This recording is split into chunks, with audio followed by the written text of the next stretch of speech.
दोस्तों, दिनाक्षी short hand में आपका स्वागत है। अगर आप चैनल पर नए हैं तो चैनल को सब्सक्राइब करें और बेल आइकन जरूर दबाएं। इस डिक्टेशन की एडवांस आउटलाइंस और वाक्यांश आप हमारे पेड बैच से प्राप्त कर सकते हैं। हमारे पेड बैच में आपको प्रतिदिन सभी डिक्टेशंस की एडवांस आउटलाइंस और वाक्यांश दिए जाते हैं और कुछ ऐसी डिक्टेशंस जो केवल पेड मेंबर्स को ही प्राप्त होती हैं। हमारे पेड बैच को ज्वाइन करने के लिए और बैच के बारे में संपूर्ण जानकारी प्राप्त करने के लिए आप डिस्क्रिप्शन बॉक्स में दिए गए मोबाइल नंबर पर व्हाट्सएप कर सकते हैं। इस डिक्टेशन की डेमो आउटलाइंस आप हमारे टेलीग्राम ग्रुप से प्राप्त कर सकते हैं। तो चलिए डिक्टेशन को स्टार्ट करते हैं। डिक्टेशन 5 सेकंड बाद स्टार्ट होगी। Ready, start. पश्चिम बंगाल में राज्य के 7 विश्वविद्यालयों में अंतरिम कुलपतियों की नियुक्ति के फैसले के बाद एक बार फिर राज्यपाल और सरकार के बीच विवाद की स्थितियां दिखने लगी हैं। हालांकि वहां यह स्थिति नई नहीं है। कुलपतियों की नियुक्ति सहित कई अन्य मुद्दों पर एक तरह से सरकार और राज्यपाल के रूप में दो पक्ष बन गए हैं और दोनों के बीच प्रत्यक्ष या परोक्ष रूप से खींचतान चलती रहती है। विडंबना यह है कि नियमों के मुताबिक अंतिम रूप से किसी एक व्यवस्था को अमल में आना ही है, लेकिन इस टकराव का खामियाजा किसी न किसी रूप में आखिर आम जनता को उठाना पड़ रहा है। यूं वहां कुलपतियों की नियुक्ति के मसले पर अधिकार से जुड़ा विवाद पिछले कई महीने से चल रहा है, लेकिन रविवार को राज्यपाल ने जब 7 विश्वविद्यालयों के लिए अंतरिम कुलपतियों की नियुक्ति को हरी झंडी दी, उसके बाद राज्य सरकार की ओर से तीखी प्रतिक्रिया उभरी। वहां के शिक्षा मंत्री ने राज्यपाल पर तानाशाही पूर्ण तरीके से काम करने का दावा करते हुए यह भी आरोप लगाया कि इस कदम से विश्वविद्यालय की कार्यप्रणाली नष्ट हो सकती है। दरअसल कुलाधिपति के तौर पर राज्यपाल और राज्य सरकार की विश्वविद्यालयों में भूमिका से संबंधित एक विधेयक विधानसभा में पारित हो चुका है। शिक्षा मंत्री की ओर से इसी बुनियाद पर राज्यपाल के कदम को नियमों का उल्लंघन बताया जा रहा है।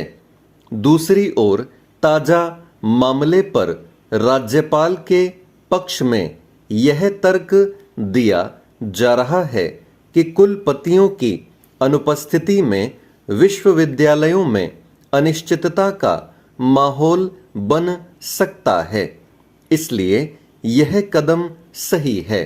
हालांकि इस मसले पर पूर्व कुलपतियों सहित शिक्षाविदों के एक समूह ने भी राज्यपाल द्वारा कई अंतरिम कुलपतियों की नियुक्ति पर सवाल उठाया है।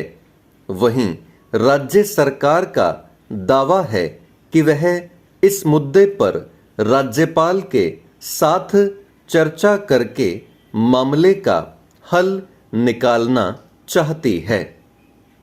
लेकिन अगर सब कुछ इतना ही सहज है, तब वे कौन से बिंदु हैं जिसकी वजह से टकराव हो रहा है? करीब 3 महीने पहले भी कुलपतियों की नियुक्ति के मसले पर राज्य सरकार और राज्यपाल एक दूसरे के आमने सामने आ गए हैं।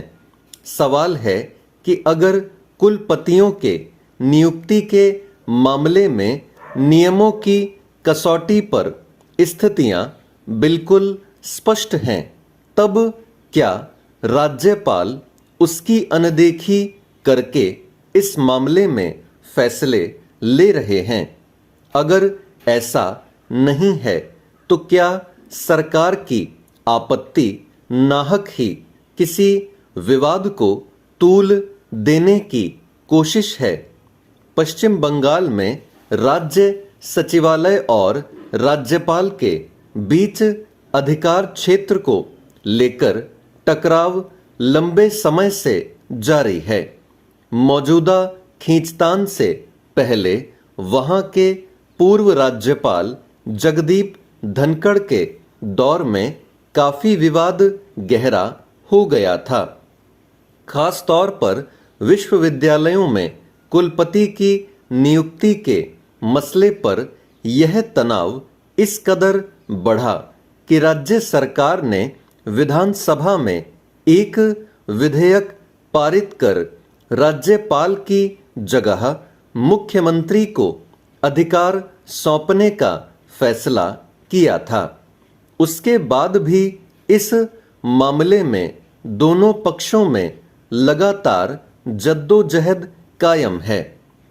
लेकिन इस बीच यह ध्यान रखने की जरूरत है कि अधिकारों की सीमा और खींचतान के बीच राज्य में उच्च शिक्षा की तस्वीर बहुत बुरी तरह प्रभावित हो रही है। विचार इस पहलू पर किया जाना चाहिए कि राज्य के विश्वविद्यालयों में कितने पूर्णकालिक कुलपति हैं।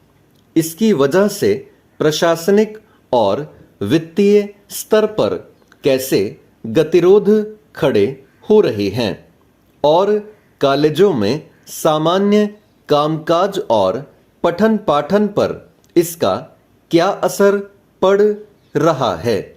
मगर समस्या का कोई ठोस हल निकालने की कोशिश करने के बजाय राज्य सरकार और राज्यपाल आमने सामने दिख रहे हैं। सवाल है कि इस टकराव का हासिल क्या है।